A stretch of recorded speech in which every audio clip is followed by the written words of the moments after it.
కందిపప్పు వినుంటారు, పెసరపప్పు వినుంటారు. కానీ మసూర్ పప్పు ఎప్పుడైనా విన్నారా? ఈ పప్పుతో పప్పు చేసుకుంటే చాలా టేస్టీగా ఉంటుంది. అలాగే చాలా పోషక విలువలు కలిగిన ఈ పప్పు ఆరోగ్యానికి చాలా మంచిది. మసూర్ దాల్ అని కూడా అంటారు.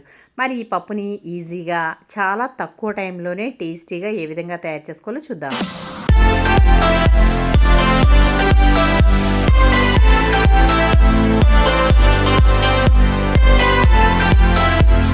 చాలామందికి ఈ పప్పు తెలియదు. దీనిని ఎర్రకంది పప్పు అని కూడా అంటారండి. ఇది చాలా ఎర్రగా అలాగే పలుచగా ఉంటుంది.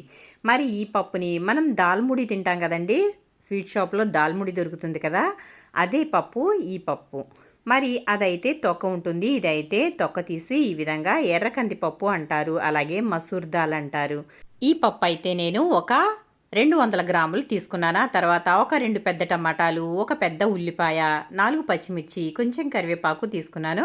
ఆ తర్వాత పోపు దినుసులు, కొంచెం వెల్లుల్లి, అలాగే ఎండుమిర్చి తీసుకున్నాను. ఇప్పుడు ఇవన్నీ కూడా రెడీగా పక్కన పెట్టేసుకోవాలి. ఆ తర్వాత నేను కందిపప్పునైతే శుభ్రంగా 2 సార్లు అయితే కడుక్కున్నాను.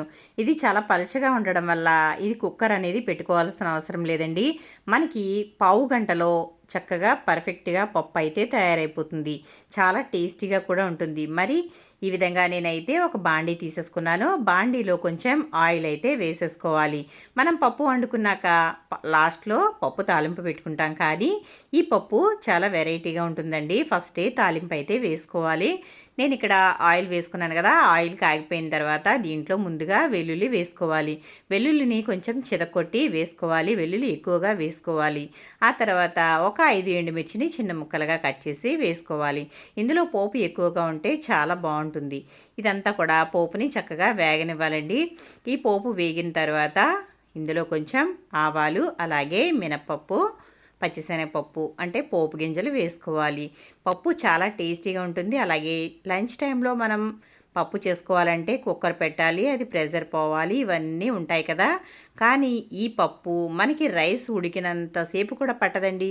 అంత త్వరగా పప్పు అయితే రెడీ అయిపోతుంది. ఇప్పుడు మనకి ఆవాలు, అలాగే పచ్చిశనగపప్పు, మినపప్పు కూడా వేసేసుకున్నాను పోపు గింజలు. మనకి వెల్లుల్లి, ఎండుమిర్చి మాడకుండా చక్కగా వేగాలి. అవి వేగిన తర్వాత పోపు గింజలు వేసేసుకుందాము. ఆ తర్వాత ఇది కూడా కొంచెం సేపు అయితే వేగనిద్దాం.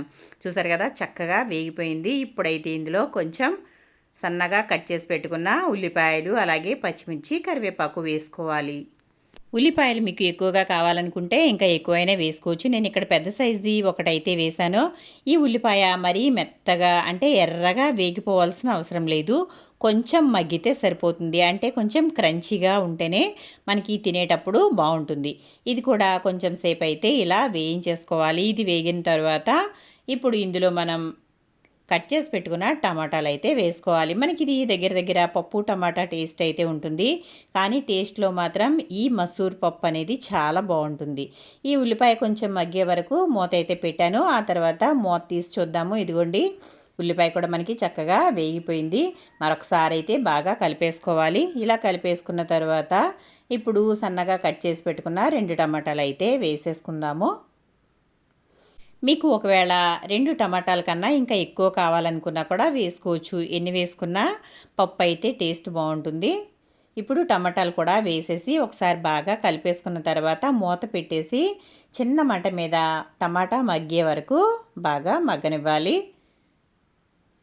ఇదిగోండి మూత అయితే పెట్టేశాను. ఇప్పుడు ఇది ఒక 2-3 నిమిషాల పాటు దీనిని మగ్గనిద్దాం. 2 నిమిషాల తర్వాత మూత అయితే ఓపెన్ చేసి ఒకసారి చూద్దాం. చూసారు కదా టమాటా అయితే చక్కగా మగ్గిపోయింది. ఇప్పుడు మళ్ళీ ఒకసారి బాగా కలిపేసుకోవాలి. ఇలా కలుపుకున్న తర్వాత మనకి అడుగు అనేది అంటనివ్వకూడదండి. టమాటా మాత్రం బాగా మగ్గాలి. అప్పుడే మనకి పప్పు అనేది టేస్ట్ బాగుంటుంది. టమాటా కూడా ముక్కలుగా తగిలితే పిల్లలు కొంచెం ఇష్టపడరు కాబట్టి టమాటా అనేది చక్కగా మెత్తగా మగ్గిపోనివ్వాలి. ఇప్పుడు మళ్ళీ మూత పెట్టి ఒక 2 నిమిషాలు ఉంచేద్దాము. ఆ తర్వాత మూత తీసి మళ్ళీ ఒకసారి కలుపుకుందాం. ఇప్పుడు టమాటా మనకి చక్కగా పర్ఫెక్ట్గా మగ్గిపోయింది. బాగా కలిపేసుకుందాము. చూసారు కదా కలర్ అనేది చక్కగా చేంజ్ అయిపోయిందండి. అంటే మనకి టమాటా అనేది చాలా బాగా మగ్గిపోయింది. ఇప్పుడు ఇదంతా ఒకసారి బాగా కలిపేసుకోవాలి. పప్పు అనేది చాలా త్వరగా ఉడికిపోతుంది కాబట్టి టమాటా అనేది మగ్గనివ్వాలి. ఆ తర్వాత మనం కడిగి పక్కన పెట్టుకున్న ఎర్ర కందిపప్పు అయితే ఇందులో వేసేసుకుందాము. ఈ ఎర్ర కందిపప్పు టేస్టే కాదండి, పోషక విలువలు కూడా చాలా ఎక్కువే. ఇందులో ప్రోటీన్స్ అనేవి చాలా ఎక్కువగా ఉంటాయి. నాన్ వెజ్ తక్కువగా తినేవారు ఈ కందిపప్పు తినడం వల్ల వాళ్ళకి కావలసిన పోషకాలన్నీ అందుతాయి. ఎర్ర కందిపప్పు కంపల్సరీగా నెలకి ఒక అర కేజీ వరకు వాడుకుంటే మనకి ఒంట్లో ఏ పోషకాలు అయితే తక్కువ అయ్యాయో అవన్నీ కూడా అందుతాయండి. కాబట్టి తప్పకుండా ఈ ఎర్ర కందిపప్పు కూడా మీ ఆహారంలో భాగంగా చేసుకుంటే చాలా హెల్త్ అనేది బాగుంటుంది. చూసారు కదా, కందిపప్పు వేసేసుకున్నాక ఒకసారి బాగా కలిపేసుకుని నేనైతే ఇప్పుడు ఇందులోనే ఆ గిన్నెలో కొంచెం పప్పు ఉంటుంది కదా, దాంట్లోనే సరిపడా వాటర్ అయితే వేసేసి ఆ వాటర్ కూడా ఇందులో వేసేసుకున్నాను. ఇప్పుడు ఈ పప్పుకి వాటర్ అనేవి ఎక్కువ పట్టవు, ఎందుకంటే మనకి పప్పు అనేది పలచగా ఉండటం వల్ల త్వరగా ఉడికిపోతుంది అన్నాను కదా, కాబట్టి వాటర్ కూడా మరీ ఎక్కువగా పట్టవు, చూసుకుని వేసుకోవాలండి. నేనైతే ఒక గిన్నె కొలత పెట్టుకున్నాను. ఆ గిన్నెతో పప్పు తీసుకున్నాను కాబట్టి వాటర్ అయితే 2:30 వరకు వేసుకున్నాను. కాబట్టి మనకి పర్ఫెక్ట్‌గా సరిపోతుంది. ఇప్పుడు అందులోనే ఒక స్పూన్ వరకు కారం వేసుకోవాలి. కారం మనం తినేదానిని బట్టి వేసుకోవాలి. మనం ఇందులో పచ్చిమిర్చి వేసాము, ఎండుమిర్చి వేసాము కాబట్టి కారం కూడా చూసుకుని వేసుకోండి. ఆ తర్వాత ఒక అర స్పూన్ వరకు పసుపు వేసుకోవాలి. ఆ తర్వాత రుచికి సరిపడా సాల్ట్ కూడా వేసేసుకోవాలి. ఇప్పుడే సాల్ట్ వేసేసుకున్నా కూడా మనకి పప్పు అనేది పర్ఫెక్ట్గా ఉడికిపోతుంది. చాలామంది ఉప్పు వేస్తే పప్పు ఉడకదు అంటారు, కానీ అలాంటిది ఏమీ ఉండదండి. ఉప్పు కూడా పప్పులో చక్కగా వేసేసుకోవచ్చు. ఇదంతా వేసేసిన తర్వాత బాగా కలిపేసుకొని ఇప్పుడు మూత అయితే పెట్టేసి చిన్న మంట మీద దీనిని ఒక 10 నిమిషాల పాటు ఉడికించినట్లయితే మనకి పప్పు అనేది పర్ఫెక్ట్గా ఉడికిపోతుంది. ఇప్పుడు ఇదంతా ఒకసారి బాగా కలుపుకోవాలి. నేను వేసిన వాటర్ మీకు ఒకవేళ పప్పు గట్టిగా వస్తే కనుక ఇంకొంచెం వాటర్ అయితే యాడ్ చేసుకోవచ్చు. ముఖ్యంగా గమనించాల్సింది ఏంటంటే ఇందులో పులుపు అనేది అస్సలు వాడకూడదండి. పులుపు వేసినట్లయితే పప్పు అనేది టేస్ట్ మారిపోతుంది. మూత పెట్టేసిన తర్వాత ఇప్పుడు ఒక 5 నిమిషాలు ఉడకనివ్వాలి. ఆ తర్వాత మూత అయితే తీసి చూద్దామండి. ఇదిగోండి పప్పు ఉడుకుతోంది కదా, నేను 5 మినిట్స్ కన్నా ఎక్కువ సేపు అయితే ఉంచలేదు. 5 మినిట్స్ తర్వాత పప్పు చూడండి చక్కగా అయితే ఉడికిపోయింది.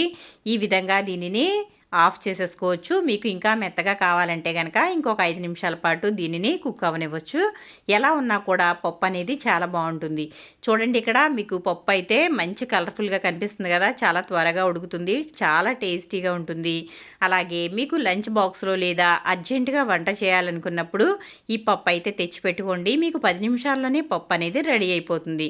చాలా సింపుల్గా త్వరగా అయిపోతుంది. దీని పక్కన స్టఫింగ్గా ఆమ్లెట్ కానీ లేదా ఏదైనా వడియాలు కానీ అప్పడాలు కానీ పెట్టుకున్నట్లయితే అద్దిరిపోయే లంచ్ అయితే రెడీ అవుతుంది. చూసారు కదా, పప్పు అయితే ఒక 5 నిమిషాల తర్వాత నేను మళ్ళీ మూత పెట్టి తీసి చూస్తున్నాను. చూడండి మన పప్పు అయితే పర్ఫెక్ట్గా ఉడికిపోయింది. నాకు ఇక్కడ ఇది పూర్తిగా ఒక పావు గంట మాత్రం పట్టిందండి చక్కగా పప్పు రెడీ అవ్వడానికి.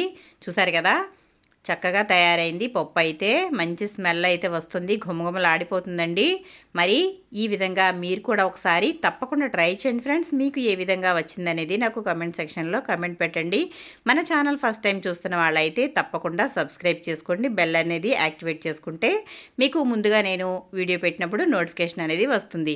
చూసారు కదా, పప్పు అయితే పావు గంటలో చక్కగా రెడీ అయిపోయింది. అంతేనండి, అద్దిరిపోయే మసూర్ దాల్ రెడీ అయిపోయింది. చాలా సింపుల్గా టేస్టీగా చేసుకోవచ్చు. మరి పప్పు నచ్చిందా? నచ్చితే కనుక లైక్ చేయండి, షేర్ చేయండి, సబ్స్క్రైబ్ చేయండి.